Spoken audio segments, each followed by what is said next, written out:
دوستان عزیز، امروز می‌خواهیم که در رابطه به کشورهای صحبت کنیم که قابل سکونت ترین کشورها در رده‌بندی‌های اول کدام کشورها هست. در این موضوع واقعا می‌خواهیم که دقت کنیم. وقتی که آدم می‌خواد یک طرف حرکت کنه یا مهاجرت کنه، باید کشور اصلی یا کشوری که می‌خواد در اونجا زندگی کنه باید پیدا کنه. او رده‌بندی از اروپا گرفته تا به کشورهای امریکایی تا به استرالیا و همه کشورهایی که مهاجرپذیر است انتخاب کرده که از او جمله اروپا هست. ببینید دوستان عزیز، اروپا هم که با شما میفهمیم که یک قاره هست و اروپا یا مثلا اتحادیه اروپا شامل 35 تا 37 کشور میشه. این 35 تا 37 کشور همه بهترین نیست که آدم برو به یک کشور به نام عضو اتحادیه اروپا خود برم دیگه اونموجه زندگی مجبور میشه. این گپا نیست. از اون جمله مثلا از این 35 یا 37 کشوری که عضو اتحادیه اروپا هست، اولش هلند است. کسایی که میخواه بتانه بره باید به هلند بره. هلند از چه لحاظ بهترین است؟ از سلامت، سیستم صحی بسیار بالا داره. از لحاظ امنیتش بیخی بالاست. کشوری است که شهرهایش همه آرام است. و موضوع دیگه وسایل یا ابزارهایی است که برای زندگی بهتر است. ابزارها کدام ابزارها؟ سیستم ایژوکیشن، کار، سیستم صحی و امنیت گفتم دیگه. در اونجا که بری فرصت های بالا داری، میتونی بسیار خوب کار کنی، معاش بالا داری. ولی این موضوعی که یک موضوعی که واقعا نقص است او یا منفی است برای شما بگویم که او سکونت است. سکونت در هر شهری که مشهور باشه، هر شهری که مثلا خیلی سیستم بالا داشته باشه برای زندگی، همه میفهمه که سکونت یا مسکن یا خانه کرایش قیمت است. اما میتونی پوره کنی وقتی که کار کنی، زحمت بکشی، تلاش کنی، کرای خانه رو پیدا میکنی، کم کم زندگی خود رو جور میکنی. حتی میتونی خانه برای خود بگیری و یا خرید کنی. به هر صورت آدم میتونه در یک کشور بسیار راحت زندگی کنه. دومیش اتریش است. از کشورهای اروپایی اتریش عینی سیستمی درسی داره. بعضی نظرسنجی ها اتریش اول میگیرن، بعضی ها هلند. این دو کشور بسیار کشورهای خوب است برای مهاجرین. و سومین کشوری که از جمع اروپا هست کشور اسپانیا هست. کسایی که خصوصا اسپانیایی بلد است میتونه در اسپانیا بره.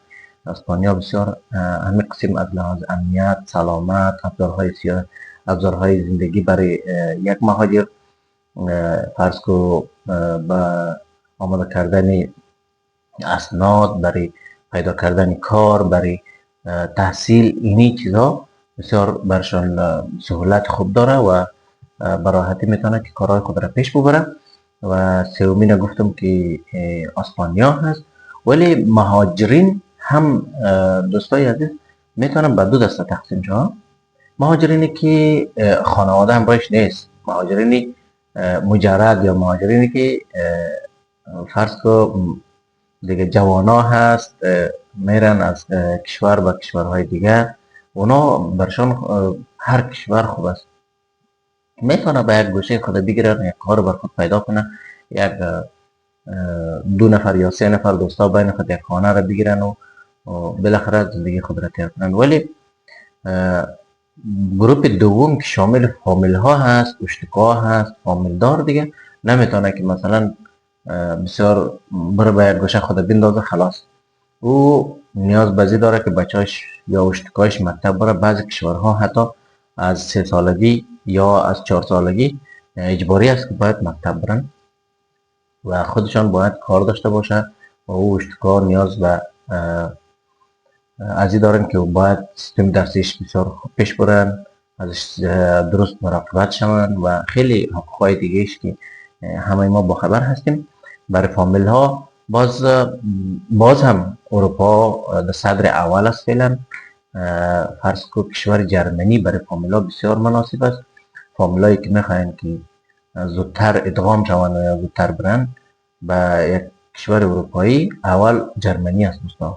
چرا که جرمنی یک کشور صنعتی هست، یک کشوری هست که برای اطفال زیاد توجه داره و یا یک کشوری هست که سیستمای درسی تحصیلیش بسیار بالا هستند.